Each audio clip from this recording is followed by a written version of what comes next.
Se eu falar para vocês a seguinte expressão, casca de bala, você sabe do que eu estou falando ou não? Sabe, Kátia? Alguém não sabe do que eu estou falando de casca de bala? Não tenha vergonha. Se você não sabe o que é casca de bala, levanta a sua mão. Isso. Eu vou te dar um livro de teologia para você aprender o que é casca de bala. Ok? Então deixa eu falar de uma maneira diferente. Você tem uma pessoa na sua vida que é grudada em você e que você diz, essa é a minha parceira, esse é o meu parceiro, esse é o meu casca de bala ou minha casca de bala. Você tem alguém assim? Tá aí? Qual o nome dela? Fala, Raimunda. Fala, Cleo. Irmã Raimunda, sua casca de bala. O pessoal que está com a gente pelo YouTube, eu sei que muitos estão agora assistindo o culto e está na televisão. Aí não dá para escrever lá na televisão, né? Tem alguns recursos hoje que você até consegue. Mas se você está no celular e você consegue escrever, igual a gente está fazendo aqui, diz para nós quem é o seu casca de bala. O nome de quem é o seu casca de bala. Deixa eu falar. Eu tenho que falar dois nomes aqui. A Cleo já falou, mas eu quero falar também. Tem dois camaradas que a gente caminha muito junto. Um é o pastor Henrique e o outro é o pastor Saul. Os dois estão em outra igreja, mas a gente tem, inclusive, um grupo só de nós três. Somos casca de balas. E aí a gente conversa, e a gente se dá tão bem que a gente já marcou um almoço e a gente não conseguiu almoçar até hoje. Faz um tempinho já, né? Mas esses dias, um deles estava precisando da ajuda e colocou no grupo, e nós ajudamos. O outro eu estive conversando essa semana, e a gente caminha. Agora, você tem um nome? Quem é o seu casca de bala? Alguém quer dizer aí? Fala. Eliene, esposa do Valdir. E a Tatinha que está aqui, ó. Você sabia disso, Tatinha? Sabia? Ah, bom. Quem mais? Quem é o seu amigo? Quem é sua amiga? Valdira. A Paula. Quem? A Cleo ou a... A Cleo, tá, sua irmã. Ok, quem mais? Fala, Alexandre. Quem é? O Davi? Ah, não, o Davi está dizendo que o camarada que está caminhando com ele é você, Alê. Tá certo. Quem mais? Fala, Rogéria. A irmã Judaia é uma companheira. Quem mais? Você não quer revelar? Isso é muito importante para o que você vai ouvir aqui. Deixa eu ver se alguém colocou aqui, ó. Se colocou, está na internet, nós podemos falar. Vocês querem saber? Não. Não, vamos voltar para cá. Vamos lá. O Edson Ito, nosso querido japonês. Nós temos mais de um japonês aqui. A irmã Cleusa está ali, japonesa, junto com seus filhos, William, a Miriam e tal, seu marido e tal. Mas nós temos o Edson aqui. Ele disse o seguinte, até perdi o Edson agora, hein? Que coisa. Será que alguém entrou na vez dele? Não. Aqui, ó. Emanuel, é o filhinho dele, né? Dele e da Beth. Diz que é uma grude aqui, tá? A Kátia conseguiu estar aqui presente, ela conseguiu estar presente, entrar no YouTube e responder. Eu estou admirado, é por isso que nossa audiência cresce. E ela disse, a Eliene e a Tatinha que estão aqui. A irmã Branca disse, a Yara, que também está nos assistindo. A Claudiana está aí? Não, né? Mas vai ficar sabendo disso. E a Patrícia, que trabalha na recepção, acho que é a Patrícia, né? A irmã Dulce diz da filha dela, Luciana, que é a grande companheira dela. Olha que legal. E aí eu quero que vocês abram a Bíblia de vocês em Neemias capítulo 3. Neemias, pessoal da internet, pode, se quiser colocar mais aí, coloca que depois a gente vê se a gente lê ou não. Neemias capítulo 3 vai dizer de um monte de casca de bala. Você achou que isso não tinha na Bíblia, né? Mas Neemias capítulo 3 tem 32 versículos, e nos 32 versículos ele vai falar de pessoas, famílias e alguns ofícios. Gente que Neemias registra como muito importante. Nós deveríamos até ler os 32, mas nós não vamos fazer isso. Eu quero pegar como apenas uma referência, porque a lista é muito grande, depois você pode ler na sua casa. Mas os 4 últimos versículos, a partir do versículo 28, olha só, algumas pessoas que Neemias lista como muito importante. E se ele listou aqui, é porque foi muito importante para a vida dele, muito importante para Israel e para Jerusalém. A partir do verso 28, capítulo 3 de Neemias, nós lemos o seguinte: acima da porta dos cavalos, os sacerdotes fizeram os reparos, cada um em frente à sua própria casa. Depois deles, Zadok, filho de Imer, fez o reparo frente à sua casa. Ao seu lado, Semaías, filho de Sacanias, o guarda da porta oriental, fez os reparos. Depois, Ananias, filho de Selemias, e Hanum, filho de Zalaf, fez os reparos do outro trecho. Ao seu lado, Mesulão, filho de Berequias, fez o reparo em frente à sua moradia. Depois deles, Malquias, um ourives, fez o reparo do muro até a casa dos servos do templo e dos comerciantes em frente à porta da inspeção, até o posto da vigia da esquina, e entre a sala acima da esquina e a porta das ovelhas, os ourives e os comerciantes fizeram os reparos.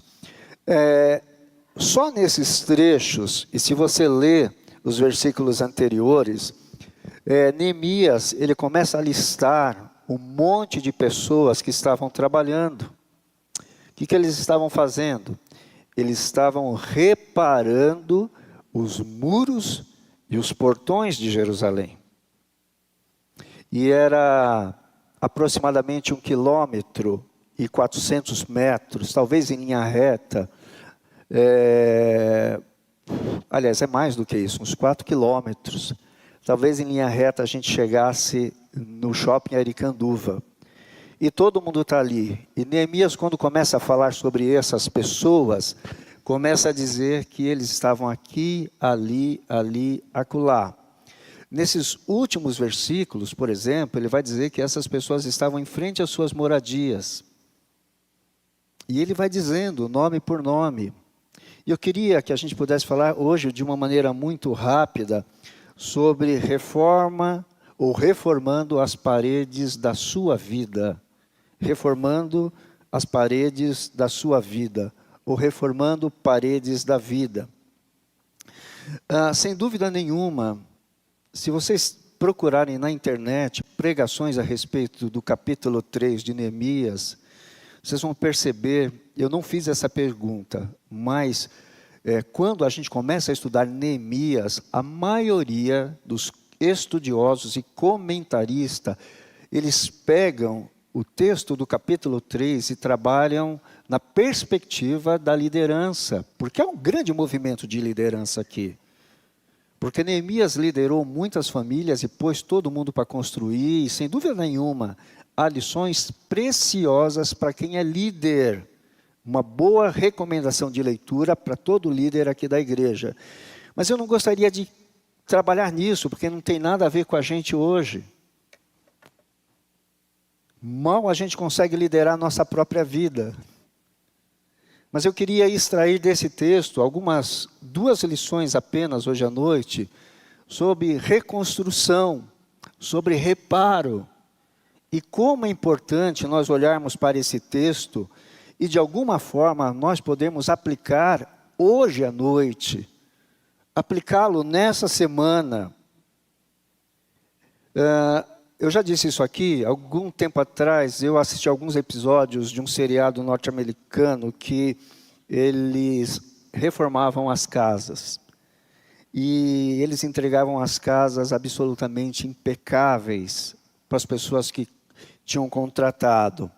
No meio do caminho, algumas casas eles encontravam alguns empecilhos, alguns obstáculos, mas muito raramente esse pessoal desistia da reforma e entregava a casa reformada do mesmo jeito.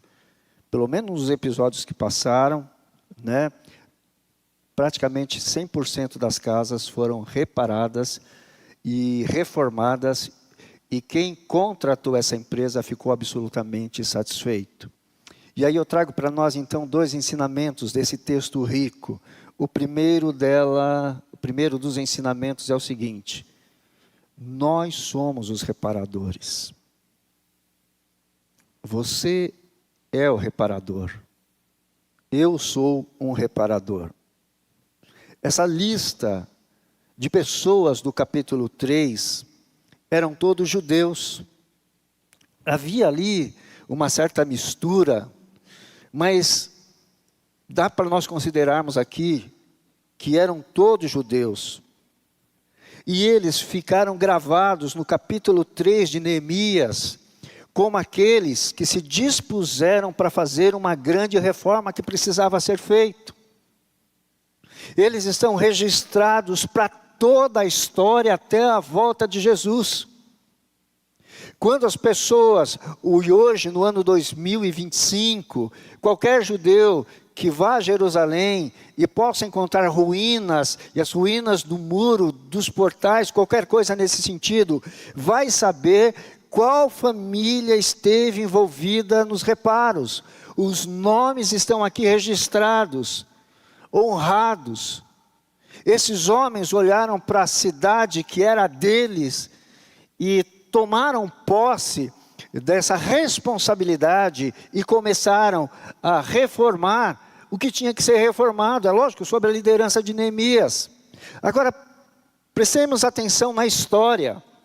Porque quando nós olhamos para o Egito, muito daquilo que restou hoje, mas quando ele foi construído, quando era uma nação que dominava o mundo, sabe quem construiu tudo aquilo? Estrangeiros, escravos, que foram capturados, que foram feitos obrigatoriamente empregados, e que construíram todo o império e algumas coisas que estão de pé até hoje, lá no Egito, que resistiram ao tempo. Estrangeiros escravizados. Quando nós olhamos para Roma, para a história de Roma, quando ela foi incendiada, sabe quem reconstruiu Roma? Não foi estrangeiro. Aqui é diferente. Foram cidadãos romanos que reconstruíram, mas porque eram muito ricos. Está fácil reformar a sua casa? Está sobrando dinheiro? Não, às vezes algumas coisas vão ficando porque você não tem dinheiro. Agora, quando tem dinheiro é mais fácil. Tudo é mais fácil. Existe uma cidade chamada Catargo, que foi fundada 9 séculos antes de Jesus Cristo. E essa cidade foi destruída. E quando ela foi destruída, os seus moradores reconstruíram a sua cidade. Mas por que eles reconstruíram? Porque os moradores de Catargo eram numerosos e também gente de dinheiro. Agora, quando nós olhamos para Neemias, dizendo cada uma dessas pessoas, cada um dos lugares do capítulo 3, cada uma dessas famílias, Neemias está dizendo: nós reconstruímos o muro de Jerusalém com pessoas empobrecidas. Poucas pessoas. Como que a gente sabe disso? Porque quando Neemias pergunta para o seu irmão Anani, no capítulo 1, como é que está Jerusalém? Olha a resposta: aqueles que sobreviveram. Em outras palavras, aqueles que restaram do cativeiro, ou sobreviveram ao cativeiro, estão na província e passam por grande sofrimento e humilhação. Você quer uma coisa mais terrível na vida, às vezes pode ter até dinheiro, mas quando você é humilhado é muito complicado. Quando dizem que você não tem uma capacidade profissional para aquilo que você exerce, quando lhe falta, segundo os olhares de algumas pessoas, alguns requisitos na sua vida, e você é humilhado, e este povo estava humilhado pela pobreza, porque tinha sido escravizado, estavam sem dinheiro nenhum, mas o capítulo 3 diz o seguinte: essa turma se juntou para reformar. Não foi nenhum estrangeiro, não foi ninguém que estava com a poupança ou a sua conta bancária cheia. Aqui há uma história diferente.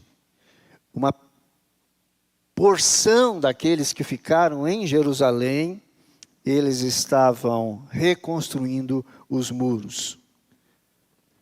E o que nós aprendemos com isso? Que Jerusalém pertencia ao Senhor. E talvez nós precisemos de forças para a reconstrução em nossas vidas daquilo que pertence ao Senhor. Ministério, alguma coisa que você sabe que não é seu, mas pertence a Deus. E aí, você não tem que esperar forças de fora, deve começar com você. Por quê? Porque se Jerusalém deveria ser reconstruída, os seus muros restaurados e os seus portões, é porque a glória de Deus iria resplandecer dentro daquela cidade. E resplandeceu porque Jesus estava lá, no futuro, 400 anos à frente. Por isso que nós somos os restauradores. Agora, quando a gente fala em glorificar a Deus, que é necessário que isso aconteça para que Deus seja glorificado, eu quero deixar muito claro o que é isso. Glorificar a Deus é reconhecer que nós não temos condição nenhuma de fazer alguma coisa, mas que tudo pertence a Deus. E é Ele quem nos dá forças para podermos fazer alguma coisa. Glorificar a Deus é quando nós sabemos que aquilo que nós fazemos não é para nós. A gente pode até se beneficiar, mas no final é para um propósito que Deus estabeleceu. E aí quando a gente faz isso, a gente glorifica a Deus. Por isso que nessa história e nesse ponto da história, eles estão reconstruindo o muro de Jerusalém, porque isso ia glorificar a Deus. Muitos cristãos, infelizmente, eu digo isso de uma maneira muito triste, infelizmente, a gente vive um evangelho em que muitos cristãos não sabem o que é glorificar a Deus. Não sabem. Eles não entendem o que é isso. Muitos cristãos hoje sabem o propósito da sua profissão. Eles sabem. Por que eu faço isso? Eles sabem. Porque eu preciso sustentar minha família, porque eu tenho um objetivo pessoal. Ele tem isso com muita clareza. Muitos cristãos hoje sabem os objetivos e os propósitos dos seus estudos. Por isso estão aí desde a adolescência, nas escolas, e depois na faculdade, depois na pós-graduação. Eles sabem muito bem o propósito dos seus estudos na sua vida. Eles sabem razões dos seus projetos, seja projetos pessoais, familiares, profissionais. Ele sabe por que ele está realizando e trabalhando nesse projeto. Ele sabe o propósito do seu trabalho. Ele sabe muito bem. Aqui a gente pode enumerar muitas situações em que os cristãos hoje sabem muito bem os propósitos no seu dia a dia. Mas é triste quando muitos desses cristãos que entendem tudo sobre alguns propósitos na sua vida não conseguem entender e não conseguem saber qual é o propósito de Deus para eles na sua vida. Não conseguem. Não precisa responder. Mas a pergunta vem para nós hoje à noite. Qual é o propósito, qual é o projeto de Deus na minha vida? Qual é? Qual é? A pergunta é simples. Mas talvez dentro de nós, alguém esteja pensando, eu nunca pensei a respeito disso. Eu nem sei responder isso. Mas nós deveríamos responder. Nós deveríamos saber a resposta. Então deixa eu te ajudar para que você encontre a resposta. Escute o que eu vou dizer. Não há nada que Deus permita que você faça que não haja um propósito dele nisto que você está fazendo. Não há nada que Deus permita que você faça que não há um propósito dele nisto que você está fazendo. É um começo para que você entenda muitas das coisas que estão acontecendo na sua vida. Aí a gente olha para a história, para todas essas famílias que o capítulo 3 está nos trazendo, e a gente diz o seguinte: eles estavam apenas reparando muros e portões? E a resposta é não. Embora estivessem fazendo isso na realidade. Mas eles estavam fazendo apenas isso? Era simplesmente isso? Não. Porque na eterna, poderosa, infalível sabedoria de Deus, a cidade estava sendo restaurada para que depois de 400 anos o Messias passasse por ela. Eles talvez não tivessem nem ideia disso. Então o arrumar, o reconstruir, o reparar Jerusalém tinha um propósito além do que eles podiam imaginar. É por isso que a gente volta a afirmar, se Deus está permitindo que você faça alguma coisa, repara, ora a Deus e pergunte, qual é o propósito de tudo isso, Deus, que eu não estou vendo agora? Qual é o propósito? Talvez se eles soubessem. Já pensou? Aqui nós temos alguns portões. A porta das ovelhas, né? Imagina esse camarada, essa família que ficou responsável pela porta das ovelhas. Imagina isso. Se eles soubessem que o Messias ia passar por ali. Mas o mais incrível é que quando eles se dispuseram a fazer todos os reparos tinham propósito de Deus. E por isso que essa obra foi glorificada, porque no início do capítulo 3 diz que os sacerdotes consagraram o trabalho que estavam fazendo. Quando Deus permite, é porque tem um propósito na sua vida que você não conhece, que Deus pode estar trabalhando. Essa semana eu tive um dos maiores testemunhos dos últimos tempos. Eu ouvi, compartilhei no nosso grupo, né, Rosa? Na segunda-feira, que uma irmã traria um copo d'água para mim. E ela, casca de bala da Cleo. Obrigado, irmã Raimunda.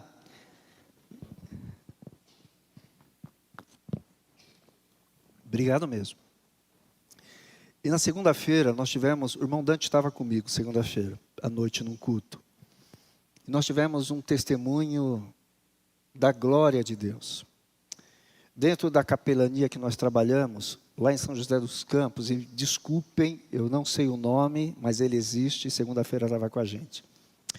Uma pessoa que, se fosse do exército, a graduação dele não era nada menos do que um general. E você sabe que um general no exército é o topo da graduação. É o posto mais alto dentro do exército. Pois bem, este homem, o pastor, ele está nesse topo, mas na aeronáutica. Ele é um brigadeiro da aeronáutica. Hoje já na reserva. Mas ele é um capelão que trabalha lá no interior.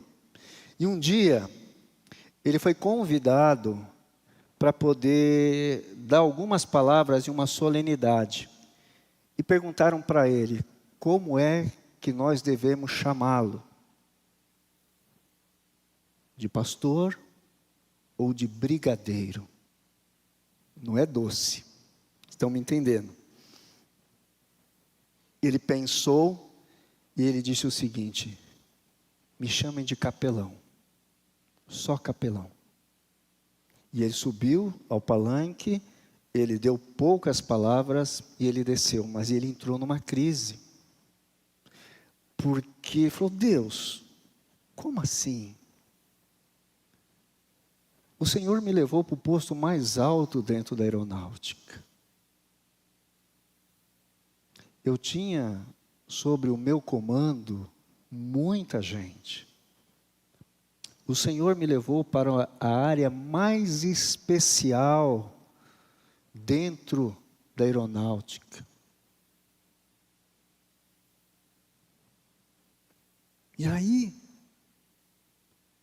será que agora eu preciso realmente ser chamado só de capelão?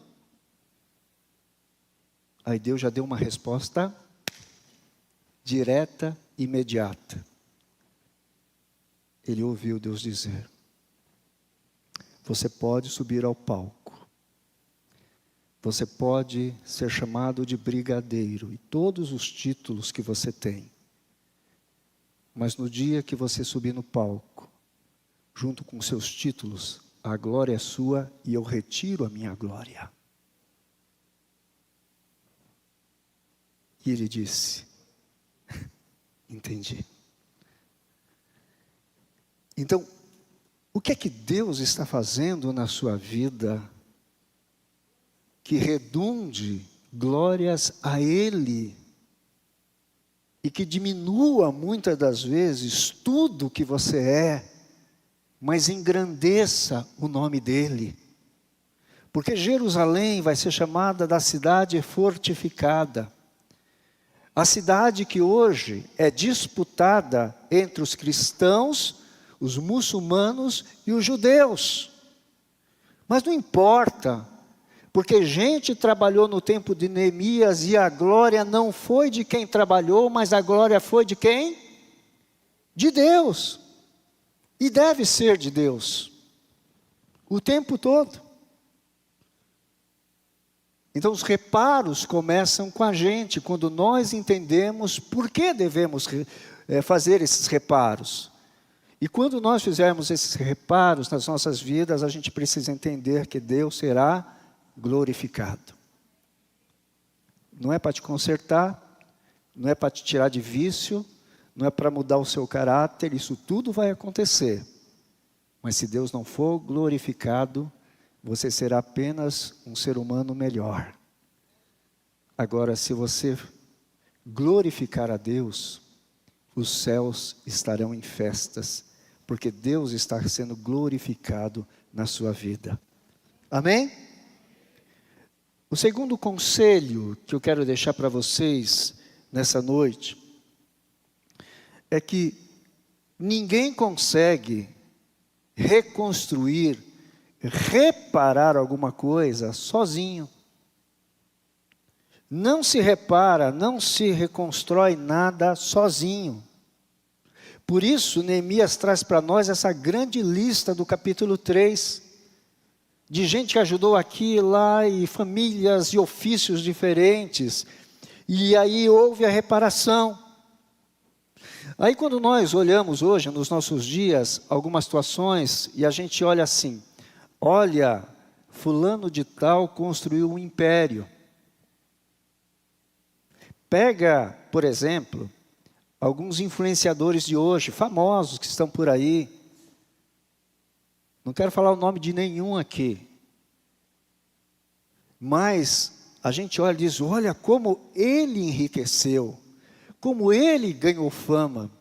Nós podemos pegar alguns outros empresários, se ele não ganhou, se ele não herdou da família, mas se ele começou do zero, a gente vai olhar para alguns empresários e vai dizer, olha, ele é um homem de sucesso, ela é uma mulher de sucesso. Existe nos meios aí de comunicação, um seriado chamado Tubarões. Você já viu? Shark. Exatamente. Os tubarões, que são pessoas absolutamente bem-sucedidas, que querem ajudar outras pessoas que têm boas ideias, que precisam de investimento.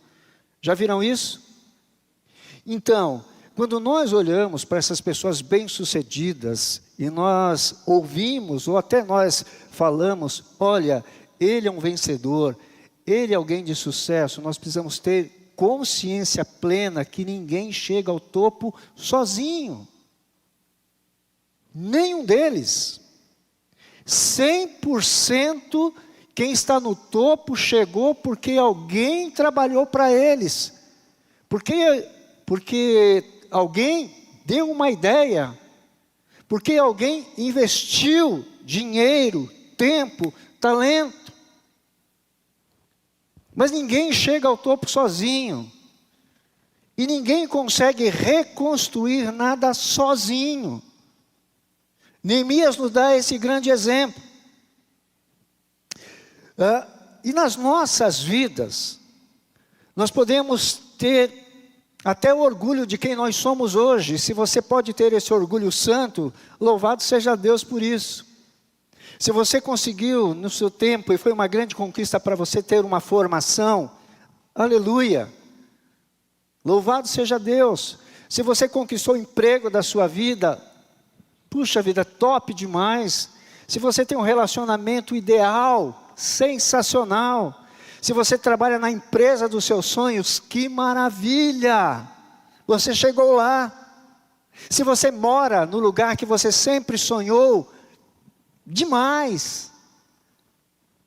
Mas nenhum de nós pode dizer que somos o que somos só pelas nossas forças.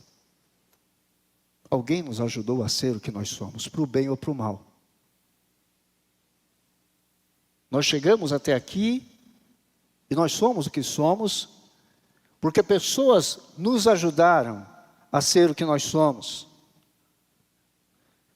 Eu tenho um nome na minha vida que eu carrego sempre, chamado José Augusto de Souza. Este foi o homem que me ajudou no começo da minha carreira cristã.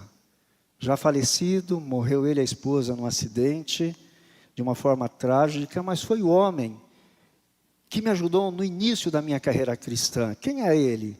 Um pastor, um teólogo? Não, um relojoeiro temente a Deus, que quando me converti, adolescente, lá no interior, eu e outro camarada, que também morreu, glórias a Deus que eu estou vivo, porque eu estou falando só de gente que morreu. E eu e outro camarada, a gente ia à tarde, eu já falei isso aqui, para a relojoaria, enquanto o irmão José Augusto consertava os relógios, ele ensinava a Bíblia para nós, ensinava a vida para nós. E nos moldava, e nos fazia crescer, e a gente aprendia, e a gente olhava para a vida, e ele, com certeza, foi alguém que absolutamente foi uma referência na minha vida. Vou falar de uma pessoa que é unanimidade entre nós, pastor Ramires. Pastor Ramires nos influencia até hoje, a todos desse rebanho. Nós somos o que somos muito pela vida deste homem. Se somos melhores hoje, Davi, você não está no grupo dele? Não te levou para lá e você teve uma guinada pelo seu testemunho? Se hoje nós estamos melhor, é porque de alguma maneira nós não fizemos isso sozinho. Eu não estou colocando aqui a ação do Espírito Santo. Eu estou dizendo que há pessoas que Deus coloca nas nossas vidas para que nós possamos ser o que somos hoje. Assim eu posso falar dos meus amigos, pastor Saul e pastor Henrique. Quantas conversas importantes, quantas decisões difíceis que a gente precisa tomar no ministério. Se a gente não compartilhar e se a gente não ouvir, quantas situações que nós precisamos socorrer um ao outro e aprender no meio do socorro. E aí isso nos torna melhor, mas a quem eu devo isso? Algum tempo atrás, um outro amigo me falou, pastor, né? Um outro amigo pastor falou, Tarso, tem uma pós-graduação, bora fazer junto? Eu falei, vamos fazer junto. E nós terminamos a pós-graduação. Eu cheguei lá sozinho? Não. Deus colocou pessoas para que no futuro eu pudesse ter uma pós-graduação, mas foi alguém que chegou.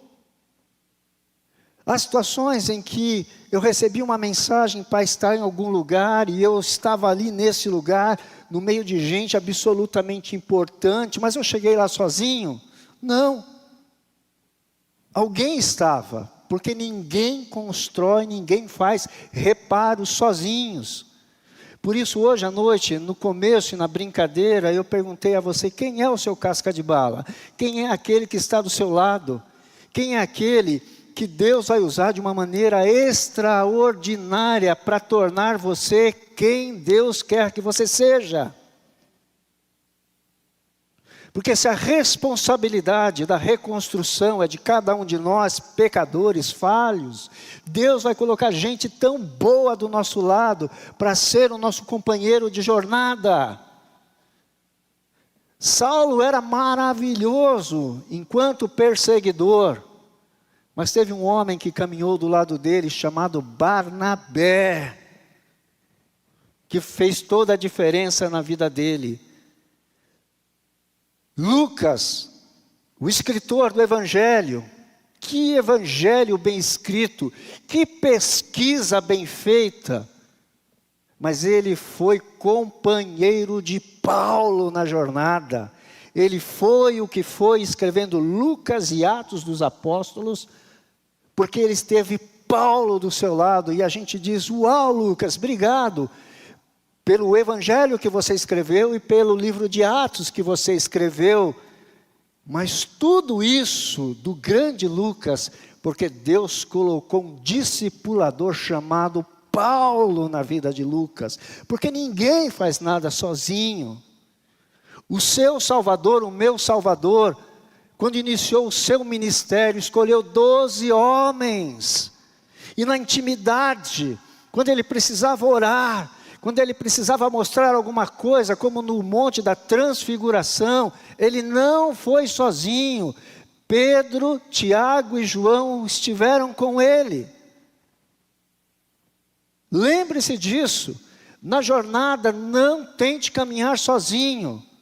Você vai precisar de um companheiro para poder caminhar com você. E para que Deus use esse companheiro, essa companheira, para tornar você quem Deus quer que você seja. Essas lições são preciosas, porque a verdade é que não se reconstrói nada sozinho. Não se reconstrói. Quem é aquela que tem ajudado nos reparos das paredes da sua vida? Quem é? Quem é que você consegue dar nome? Que é bênção para você? Quem é? Qual é o nome? Qual é o telefone? Qual é o endereço desse que Deus escolheu, ou dessa que Deus escolheu, para fazer você reconstruir a sua vida, para você fazer os reparos necessários. Não estou dizendo que esta pessoa vai tomar o lugar de Jesus, do Espírito Santo e de Deus, nada disso. Jesus é o grande construtor. Mas são as pessoas que Deus tem colocado perto de você, que serão a sua força para os reparos que você precisa fazer. Como uma viúva consegue suportar os primeiros dias, os primeiros meses, o primeiro ano da viuvez, a menos que ela tenha uma pessoa de Deus do lado dela. Como é que uma pessoa divorciada consegue suportar a vida nos primeiros tempos de separação? A menos que tenha alguém do lado dela dizendo, dá para reconstruir a sua vida. Dá para começar de novo. Como alguém consegue ter a cabeça no lugar quando ele é o único sustentador da casa e é mandado embora? Só se tiver alguém do lado e diz, não se preocupa. Deus vai suprir. Nós vamos dar um jeito. Nós estamos juntos. E quando alguém muda de cidade, não conhece ninguém, quem é que Deus vai colocar quando a pessoa está sozinha? Quantos de vocês têm um desafio profissional, mas tem alguém com quem vocês podem contar? Eu estou com muito medo do desafio que eu recebi. Estou com muito medo. Quantos de vocês têm alguém para dizer, não tem problema, a partir de agora eu vou estar orando por você? Quantos de vocês que trabalham num local e tem uma meta para cumprir, e você olha para aquela meta e diz, impossível? Quantos de vocês têm alguém para orar por vocês e dizer, opa, tem um caminho para seguir para Deus te abençoar? Quantos têm? E aqui a gente poderia dar muitos outros exemplos, mas nós estamos terminando, e o pessoal da música pode até subir para a gente cantar. Vocês percebem? Ninguém reconstrói, ninguém repara, ninguém constrói nada sozinho. Nós precisamos de alguém. Por isso que o capítulo 3 de Neemias vem lembrar disso para nós. Eu quero, nesse final, dizer duas coisas para você. Seja o que for na sua vida, que você está reconstruindo. Seja o que for na sua vida, trabalho, relacionamento, profissão, estudo, meta, sei lá o que é. Não se concentre demais a ponto de esquecer o propósito de Deus. Não se concentre demais na tarefa a ponto de esquecer o propósito de Deus. Não faça isso. Não faça isso. Deus nunca estará preocupado com o meu trabalho, o quanto eu sou bom ou não sou. Deus nunca estará preocupado com o meu sucesso. Deus sempre estará preocupado e Deus sempre vai querer o meu coração. Por isso, cuidado com as tarefas, mas coloquem todas elas dentro do propósito de Deus. E se você não souber, pergunte a Deus e Ele vai dizer. Nem que Ele tenha que dizer para você. Se você quiser os títulos, eu tiro a minha glória. Mas se você quiser fazer a minha vontade, a minha glória vai estar com você aonde você estiver. A segunda coisa que eu quero deixar com vocês nessa noite, diante dessa diversidade de nomes, é que Deus usa todo tipo de pessoa para nos abençoar.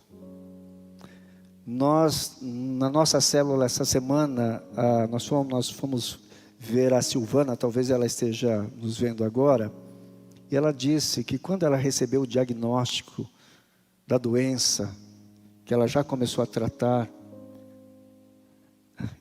quem percebeu a tristeza dela, quem esperou a Silvana sair de dentro do banheiro, porque estava chorando, porque o mundo desabou,